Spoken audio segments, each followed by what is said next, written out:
Okay, good evening. We'd like to welcome you all to the 8th grade parent meeting. Just a couple of things before we get started. Wanted to let you know this is blocked off from 6 to 8 p.m. The first hour is going to be our presentation to you, and then after that we'll have a question and answer session. So we'll try to get you in and out of here as quickly as we can. Just wanted to make a couple of introductions here. My name is Mrs. Kent, and I'm the principal that works primarily with freshmen. This is Mr. Hartwell over here. He works primarily with the sophomores. Mrs. Ebbing, primarily with the juniors, and then this is Mr. Roller, our head principal, and he works primarily with the seniors. Guidance department, we've got two of our guidance counselors here with us today.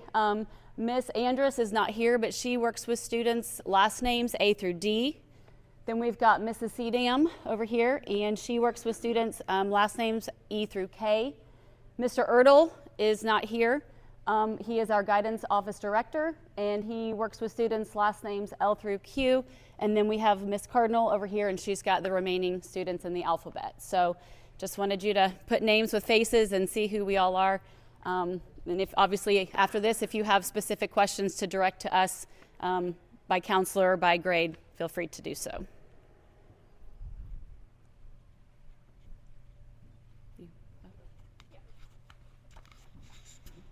Okay, just to kind of overview some of the things that we're going to go over today. And can everybody hear me in the back okay? Are we okay without the microphone? Okay, good deal.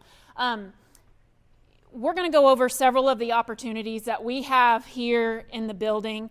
It's going to be a lot of information thrown at you tonight. So just know that we're going to go over these things with your students at multiple touch points.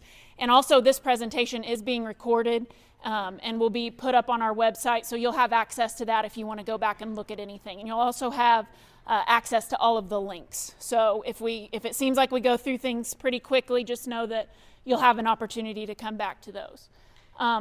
So tonight, we are going to go through our academic opportunities, our academics, extracurriculars, clubs and groups, and then really jump into scheduling options as you look at what your 9th grade year will be.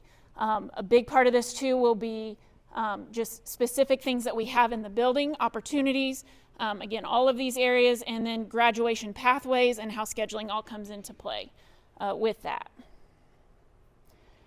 So to dig into academics a little bit, our high school curriculum guide, and we'll look at that closer on another slide, that's going to be your best source of information for all things academics. So we've got information in there about, again, graduation pathways, dual credit. We've got sections for every one of our departments that looks at course flow charts and course descriptions. So this document's interactive. It also has videos from our teachers that promote their courses specifically. So if the course description doesn't quite tell you what you need to, there could be a video by your teachers to look at that as well. And again, we'll jump into that later. Our advanced coursework and dual credit. These are things, obviously you're just preparing to come into high school, and I'm getting ready to talk about college courses. So that's kind of a jump there, but these are things that you want to know are available as you start to plan courses, just looking at the bigger picture. So again, just kind of an overview of things. But we do have multiple AP courses where students can take an AP exam at the end of the course. Students have to earn a 3, 4, or 5 on that exam to earn the credit. 5 is the highest. We also have multiple dual credit opportunities. Now the difference there is when students take dual credit, they're earning high school credit and college credit at the same time. And most of our dual credit courses are free, and a few are just very minimal cost to students. So as long as they do well in that course, meet prerequisites, and pass a course, they'll earn college credit while they're here. One opportunity that we also have for students, again, it's important to really look at this. If they're thinking about a 4-year plan, looking at schedules, we have what's called the Indiana College Core. We're able to offer that in our building. This allows students to complete their first year of college before they graduate from high school from Jennings County. So if they take the right number of courses, complete those successfully, they will earn a certificate from Ivy Tech that states they've earned the College Core, and that is transferable to any state university. So IU, Purdue, Ball State, Indiana State, those universities. Privates might have a little bit different rules, but also I want you to understand, even if you don't earn this core, the courses are highly transferable anyway. So these are some things just to make sure that you're aware of, and you're talking to the guidance counselors, asking those questions, and just keeping in mind.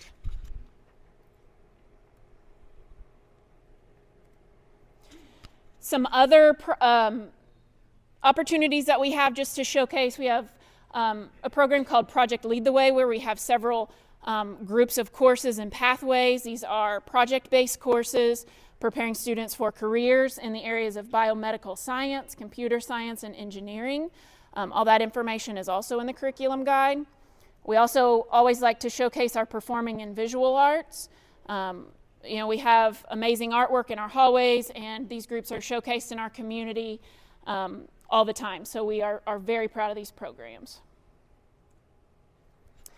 Another set of opportunities that have really evolved over the last several years are our career and technical education programs. So we have multiple CTE pathways for students to explore careers here in the building. So every one of these pathways, industrial maintenance, we have several agriculture, business, education, human services, computer science, engineering. All of these are pathways that we have right here in our building. So we'll talk kind of through when we get to scheduling. All of these courses for your students, or all of these pathways for your students, begin with a principles of course. So it could be principles of human services, principles of agriculture, whatever it might be. So we'll talk about those as some really great opportunities for you guys to sign up for your 9th grade year. I also want to pull up this document, just again to explore later. This explains all of our pathways and the courses that would go along with those. Again, we're just implementing some of these, but that gives you more of a picture of the entire pathway, as well as you'll find links so you can learn more about what the careers in those pathways actually are. Also, I'm not sure if your students have shared with you, but they did take a career assessment and interest assessment at JCHS, right? You guys all did this, kids, right? Okay. So through Indiana Career Explorer, that gave them some career areas and careers that match their interests and aptitudes, abilities, and really match their personalities, their likes and dislikes. So all of that information is recorded in a Google form so that counselors can also kind of help them choose those electives that fit some of their future goals. Okay, I'm going to turn it over to Mr. Hartwell for a minute. Good evening. I've been asked to talk about, obviously we're talking about scheduling, a lot of really important decisions being made when we do scheduling and talking about graduation pathways. But something equally as important is just being involved in high school. It's one thing to come here from 8 to 3 and do what you're supposed to do, but it'd be great to get every kid involved in a club or a sport and get them involved in with other people and with friends and getting involved with, I just walk right in front of it, getting a lifelong friends through this, or a lifelong skill. And we're going to talk later on about graduation pathways and how you fulfill that. And a lot of these clubs could actually lead to a box 2 fulfillment, which means nothing to you now, but will mean something to you later. So we really encourage you to be involved in some of these clubs. I'm not going to go through all of them as you look through them there. And we're open to having new ones. If you have an interest and you think you have some friends who have an interest and you want to have a club, come talk to us. We'll try to get a sponsor to run that club, and we can do some cool things with that. So all kinds of cool stuff there for kids to do, all kinds of also sports here at our school as well. And we would love to have kids involved in sports and just, like I said, having that camaraderie with other kids, getting a full high school experience that we feel like is so important as you go through this for these next 4 years. We have invested in our facilities around here, especially on the sporting facilities. We have a new football field, new baseball field, new softball field, new tennis courts, and the list goes on. We've also done some cool stuff here in the building, and there are things that still to be done. I know if you guys are looking to go, and as you look at those pathways into agriculture, we're looking to building a new greenhouse this summer. Hopefully we can get that done, but it's going to be a really state-of-the-art greenhouse where kids learn how to work within there and do some cool things. And so we're doing a lot of cool things when it comes to facilities around this building. We have a podcast room. If your kids are into radio and television, we have a podcast room now. So we've got a lot of cool stuff going on. And one of the best parts about this, and when we have kids who come back and talk to us about their experience, it's about, they might have really liked their science class, but it's about times like homecoming or prom or some event that was really cool in our building. We see all these kind of pictures of kids, having fun in the classroom, but also dressing up for prom or dressing up for homecoming events. And I understand that with COVID, we've had to scale a lot of that stuff back, but it's one of the coolest parts about this building when we have a homecoming week or, just celebrating in general our kids' successes. And we have the Black Cat program with go-karts. National champs or state champs?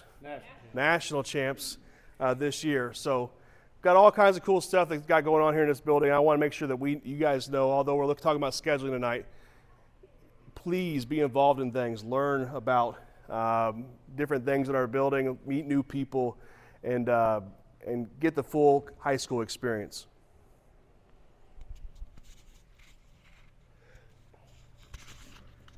Okay, so now we've gone over some of the introductory information, and we're going to tie this into graduation pathways. Have any of you seen this document before? Few here and there. Okay.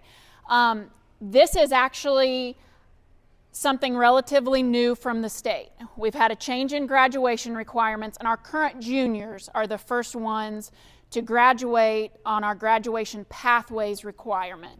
The biggest change with graduation pathways is that students have multiple options to meet requirements for graduation. Previously, students had to meet diploma requirements and had to pass I-STEP. All right?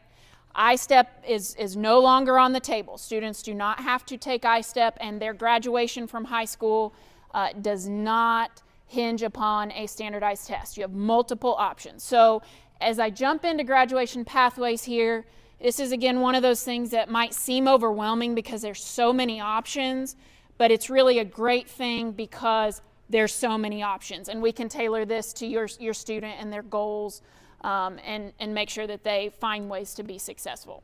So when you get this link, there is another full presentation that goes even deeper into details if you want to go into that, but I'm just going to go through the overview here. You see it split into three boxes up here. That's the terminology that we'll always use. So we will make sure students are meeting and checking off box 1, box 2, and box 3. So that's where we're going to go. Box 1's are diploma requirements, 2 has to do with employability skills, and 3 is our post-secondary ready competencies. So what do those mean? Box 1 is your diploma requirements. These have not changed. Diploma requirements come down from the state and are approved by our local board as well. So this is where we have to have so many credits in English, math, science, and that depends on which diploma track your student is on. Our counselors are going to talk about diploma tracks just a little bit more in detail in a minute. There are links here also. When you get this presentation, you can click into those documents and see more specific information. But your student's counselor will keep track of every one of their credits and help make sure that they have met these requirements. So box 1 is pretty much embedded into their high school experience. We just have to make sure that students are successfully completing classes and earning their credits. So box 2 is employability skills. All right, so this is another great thing, because when we have students who graduate from Jennings County High School, we want to know that they have demonstrated employability skills. They are able to leave us and be a successful employee or contributor to society. And so we can do those, we can demonstrate those through 3 ways. So students will have to participate in one of these things: project-based, service-based, or work-based experiences. Just one. They don't have to do something in all 3. Several of you will find as we talk about these things that you'll probably check off multiple boxes here, but just one has to be documented. So this is a little fuzzy, it's hard for you to see, so I'm going to go through. These are some options that we have in or outside of the building for students to check off: project-based, service-based, or work-based learning. So project-based might be some of those Project Lead the Way courses that I mentioned earlier. Courses that are actually designed for students to work together on projects throughout the course. So if they take a Project Lead the Way course, that checks that off. Even a course like Yearbook, where students work throughout the year to produce a product at the end, that would also check off the box. Our middle piece there, service-based experiences. Mr. Hartwell talked about sports and clubs and being involved and really enhancing the high school experience. But those also will qualify for this box too, for service-based. So if you're involved in any kind of club or sport and you're productive in that club or sport, your sponsor or coach will verify your experience, and you reflect on what you learned in terms of employability skills, and that's box 2. So lots and lots of options. There's also some outside of school, so if you're involved in 4-H or some sort of like a scouting program, that's also completely fine. The last option here is work-based experience. So later on in your high school career, senior year, we have options for students to participate in internship programs or work-based learning, where they go out part of the day to work or intern. Also students who are employed outside of the day. So any student who has a job during their high school career, that can also count for work-based learning, and their employer would check that off. So these are just some things to keep in mind. This is not an exclusive list by any means, so that's going to continue to evolve. Just know that that's a piece throughout high school. Be involved and make sure you're keeping box 2 in mind. We had a question earlier too, if you participate in a sport for 1 year or a club for 1 year, that counts. It doesn't have to be all 4 years of high school. So, okay, so that takes us to box 3, post-secondary ready competencies. That's a long, wordy title for when your student crosses the graduation stage, are they ready for the next step? So whatever that step might be, maybe they are going straight into employment the day after graduation. Maybe they're enlisting in a branch of the military. Maybe they're going on to some sort of post-secondary education, be it a 2-year college, maybe a 4-year, maybe they're going into an 8-year doctoral program. Whatever their goals are, we want to make sure that they're prepared for that next step. And so for graduation pathways, they demonstrate that by checking off one of these things. Again, some of you guys will realize that you have multiples of these, and that's okay. So in box 1, that was our diploma requirements. So if your student decides that they want to earn an academic honors diploma, and that's the path that they're on, that's actually a 2-for-1 box. So that checks off box 1 and box 3, because that ensures they're ready for that next step.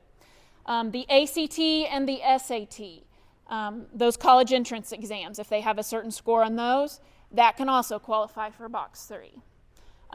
Asvab, that is a test that our military comes in and gives around junior year, some seniors as well. So if students are interested in the military, it's an aptitude test that they will provide.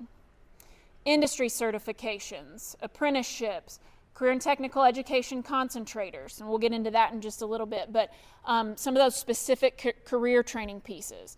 If a student attends Southeastern Career Center their junior and senior year and successfully completes a program, that will check off box 3. AP and dual credit classes, a combination of 3 of those will also check off box 3. So this is what replaced having to pass I-STEP. So hopefully you realize that these are some really great opportunities, and whatever goals you have, you can fit that in here. Just going to take a little bit of planning.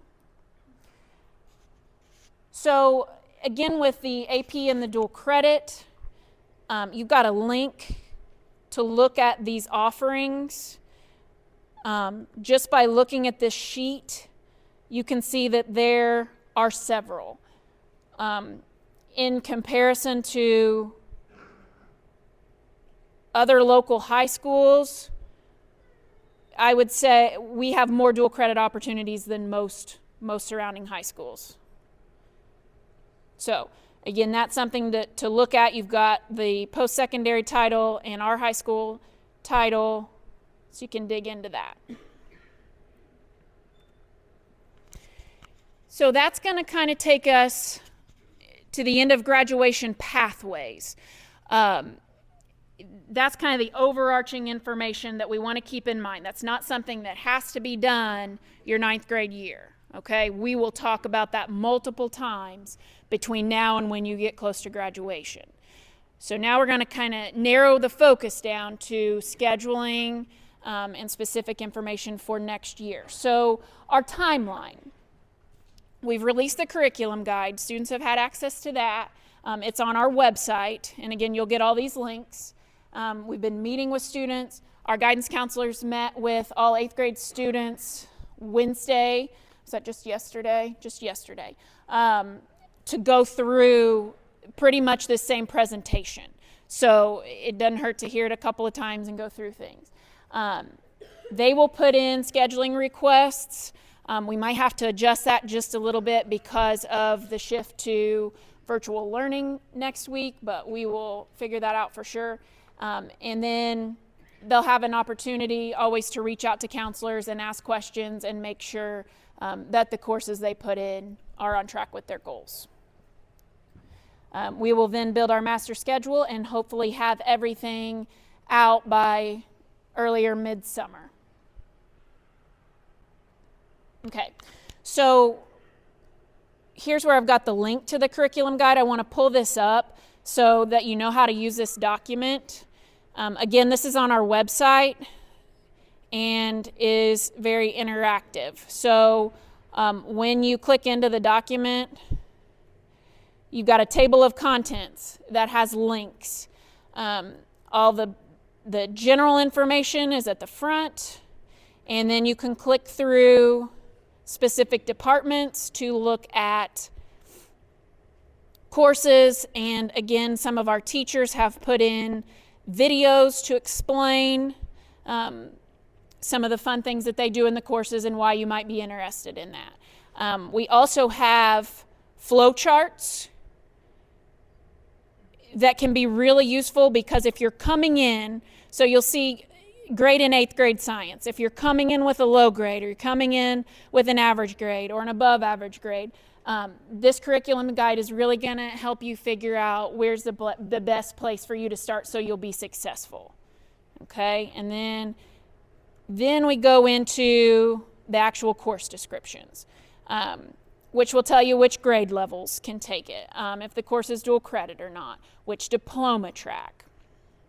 Again, lots of detailed information, but your best resource for any academic information in the building. Also on this slide for your reference are the email addresses and last name split for all of our guidance counselors. So again, you'll have access to this presentation, and if you need to find that information, it is right here for you. All right, I'm going to turn it over to guidance at this point. Sure. All right, first off, I want to say thank you to the 8th graders. Mrs. Cedium and myself went to the middle school yesterday, and we are so glad to see so many of you here. So 8th graders, thank you so much for encouraging your parents and guardians to come this evening. So I'm not going to try and completely overwhelm you with the information I'm about to give, but you may get a little overwhelmed. So we will have questions at the end if you have anything specific you need to ask. So I just want to kind of do a high-level overview of the different diploma tracks that we have here at the high school. So we're going to focus on the left-hand side right now, and we're going to look at the Core 40 diploma. So with that being said, throughout high school, if a student is on a Core 40 diploma, they have to have 8 English credits. So pretty plain and simple, next year as a freshman, they will have the option to either take English 9 or Advanced English 9, and we'll kind of go into that a little bit further as to which one they should choose. So they will continue to take English throughout their high school career. Next, mathematics, they have to have 6 credits of math. So one of those being Algebra 1, Geometry, and Algebra 2. Again, we will kind of go more in depth with this, but if your child is currently in Algebra 1 in the middle school, then they still have to have 3 years of math at the high school level. So they would go into an upper level math even if they are just a Core 40 diploma student. Next is science. Students have to have 6 credits in science, one being biology, the next being some version of ICP, chemistry, or physics, and then 2 additional credits in the science. Social studies, again, 6 credits. Freshmen do have the option to take geography their freshman year. Otherwise, they can take world history as a sophomore. Junior year, they will take U.S. history, and then they will finish out senior year with economics and a semester of U.S. government.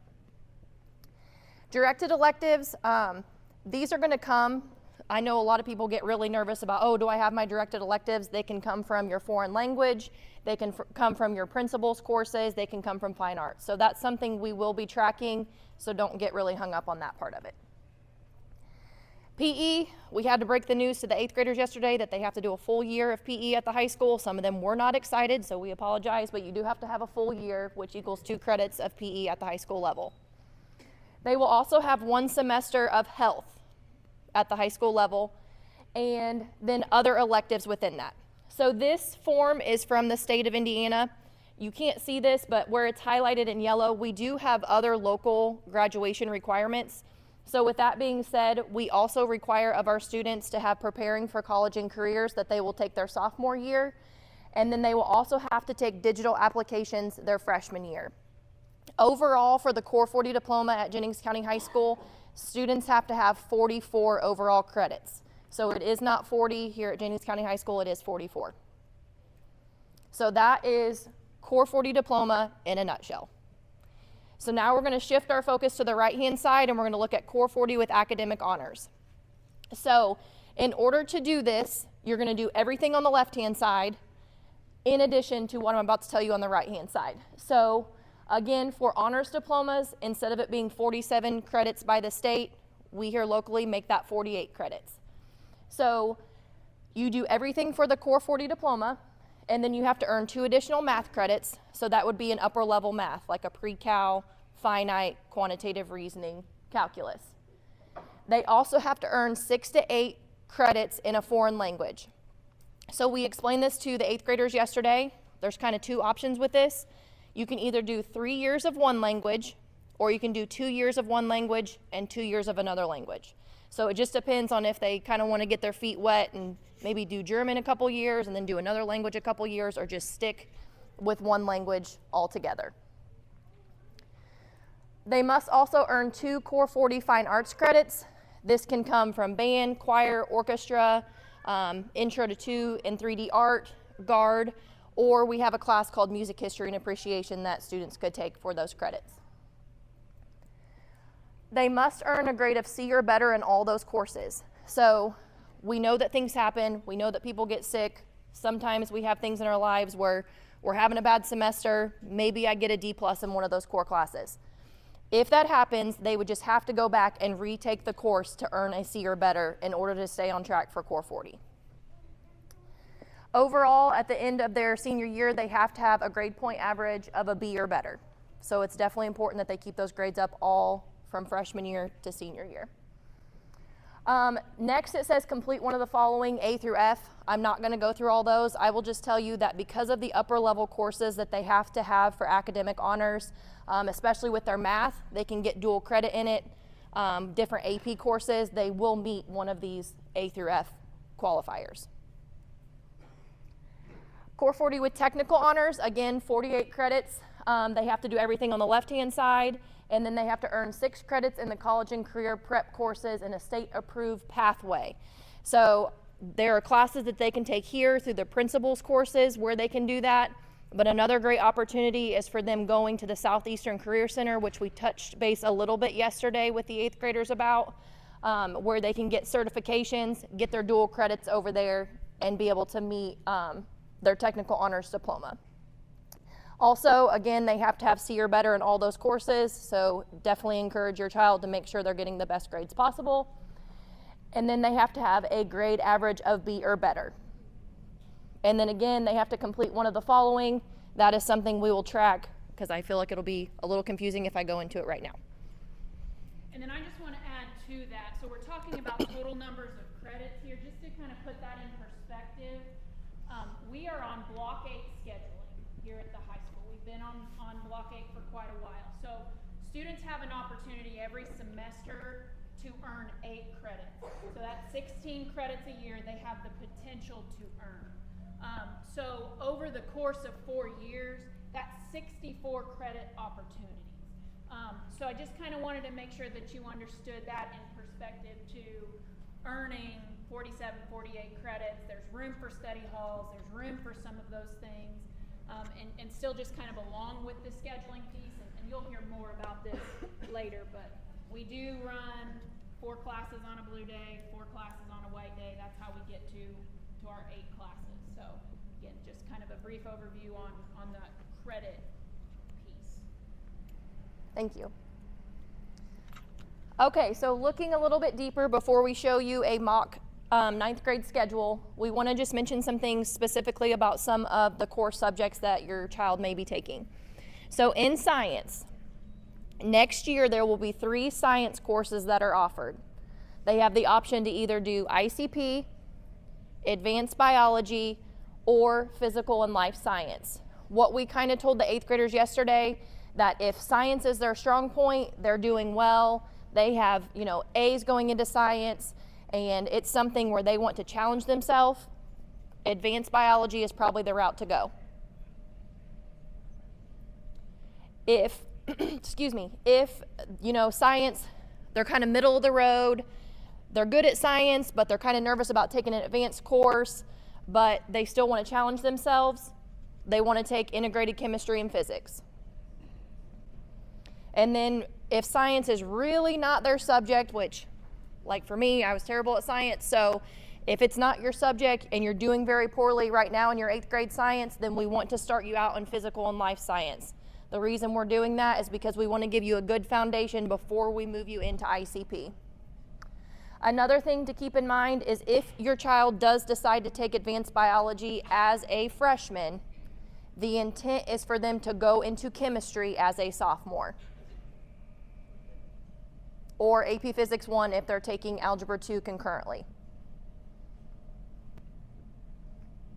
A great resource to be able to know, which science should my child take? Ask their science teacher. That's going to be a great person to be able to tell you where they should be placed. Math, if your child is in algebra concepts at the middle school currently, they're going to go into Algebra 1 as a freshman. That would be their option. If they're currently in Algebra 1 at the middle school, then they do have the option to go into geometry honors as a freshman. What we encourage the students is we want them to bring with them the best grades they can into the high school.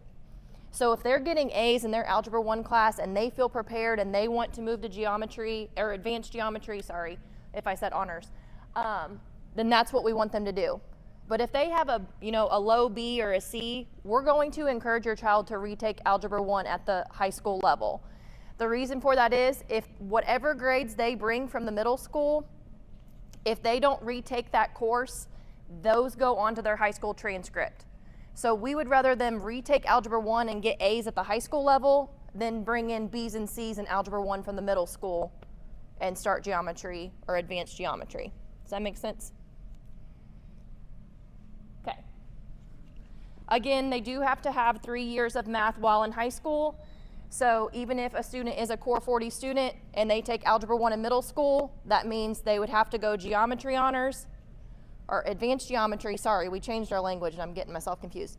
Algebra 2, and then a higher level math to make it to be 3 years while in high school. Kind of the same thing with foreign language. Raise your hand if you're in a foreign language currently at the middle school. Okay, so if you're in a foreign language, you're doing well, you want to go to the second year, great. You can bring those grades with you as long as you stay in the same language. So for instance, I'm taking German 1 at the middle school. I have all A's. I'm going to shift into German 2. My grades come on the transcript with me. If you're in a foreign language at the middle school and you're not doing so hot, we encourage you to retake it at the high school level. You have to stay in the same language though for it not to go on your transcript. So say for instance, I'm taking Spanish 1 and I have B's or C's and I want to retake Spanish 1 at the high school, it doesn't go on my transcript. But if I'm in Spanish 1 and want to flip to French 1, those Spanish 1 grades are going to be carried with me. So make sure that you're aware if you are planning to change a language, whether or not those grades are going to go on the transcript. 21st century scholars, Mrs. Cardinal at the middle school told me that, is it every month? Every month they have the opportunity to sign up for 21st century scholars. If you have not looked into this, please do so. It is a great opportunity to help pay for college. You know, your 8th grader may not want to go to college right now, but 4 years from now, they may decide that's an option. So having your college paid for and saving $40,000, $60,000, $80,000 is going to be huge. So make sure you're looking into that. Anyone who is a 21st century scholar must have a Core 40 diploma by the time they graduate, and they must have an overall 2.5 GPA. High ability, if your student is listed as high ability, we do encourage them to take an advanced course. We want to do this because we want to continue to have them be challenged and have a rigorous schedule. So that is not required, but it is highly encouraged. And then finally, we do have a mandatory study hall for our freshmen, so that will be one of the 8 blocks that they have. Mrs. Cedam is going to kind of finish up here.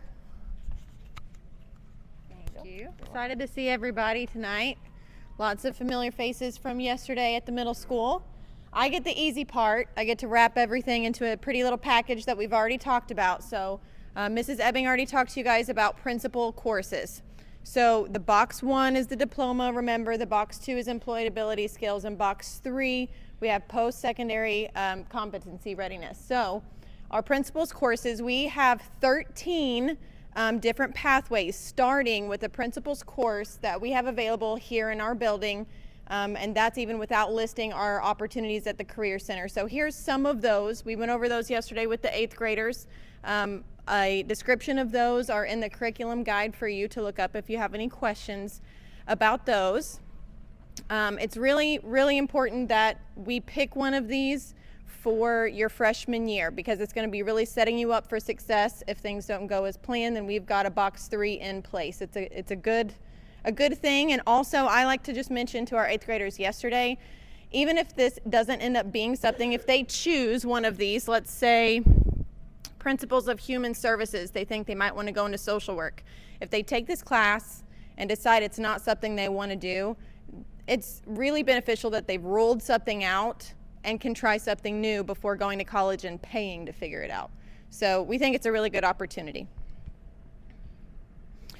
So the reason you're probably all here is to get scheduling figured out. We've really dove deep into everything, but this is just an example or a mock schedule for 9th graders next year. So of course you can expect everyone's going to be taking an English class. Like Ms. Cardinal said, you can either take English 9 or Advanced English 9. And great resource for you would be your teacher if you're not sure. We have Algebra 1 or Advanced Geometry. She went into that a little bit more as well. We have ICP for our middle of the road students in science right now. We have advanced biology for our advanced students, our students that are comfortable performing well in like science right now. And then we have our physical and life science for students that need a little bit stronger of a foundation before they go into chemistry and physics. And then of course our full year of PE that everyone's really excited about. And then we have our 1 semester of health, and we mentioned that all of our freshmen are required to take digital applications. That's a 1 semester course as well, so they pair really nice together. And then all freshmen have the study hall. So our last 2 blocks that we're going to have are going to be where you have the most flexibility to choose one of those principles courses, to choose if you want to take geography or advanced geography, or if you want to put your social studies off until sophomore year and take world history. And then of course if you plan to take a foreign language and you want to continue that on because you've started that already or want to go ahead and get that started, that's a perfect spot for that as well. Any questions on, well, I'm sorry, we're going to do questions here in a little bit. Okay, so our current 8th graders, originally we were going to start our scheduling with them, putting them into the computer on Friday. Of course, we're not going to be in person, so we'll probably extend that over until the following week. But if you've got a good solid week to figure this out and really dive deep into the curriculum guide and make some good decisions. We will be there with them to put their course selections in and also to answer any unanswered questions so far. And just to reiterate, all 8th graders, if you haven't yet, make sure that you're taking your Indiana Career Explorer Assessment. It's a really good way if you have no idea what you want to do as a career, because most 8th graders don't, right? I didn't until I was like 25. It's a great way to kind of narrow your industries down. What industries would be a good fit for you, your likes, and your personality. And that will help you choose your principal's course. Okay. Okay, just one other thing we wanted to touch base on with you guys quickly. I know this all is really overwhelming, and you kiddos are probably sitting there thinking, oh my gosh, I have to take 8 classes and it's going to be so hard and it's so overwhelming, and it feels that way right now, I know. But one thing we've implemented this year is something we call SRT, which is Student Resource Time. And that is a 35-minute block that has been put into the Blue 3 and the White 7 class. So at times been built in to those class periods. So students will have an extra 35 minutes of time during those 2 periods, one on each day, to do work and to get help from teachers. So if you'll take a look up here, you'll see kind of the schedule. We have 4 lunches here at the high school. So we have A lunch, B lunch, C lunch, and then D. So one of those lunch periods, your student will have SRT time. And then they will have a lunch period, and then they will have 2 periods back to back for that particular class. So whatever they have Blue 3 or whatever they have White 7. So let's just say that they have English 9 during Blue 3, and let's say that your student eats A lunch. So they would go to A lunch, then they would have SRT time in that English classroom where they wouldn't be necessarily learning any instruction or anything in that English class, but they would have that 35 minutes of like an extra study hall time. And then they would have those 2 next periods of English class. So that's how SRT time works.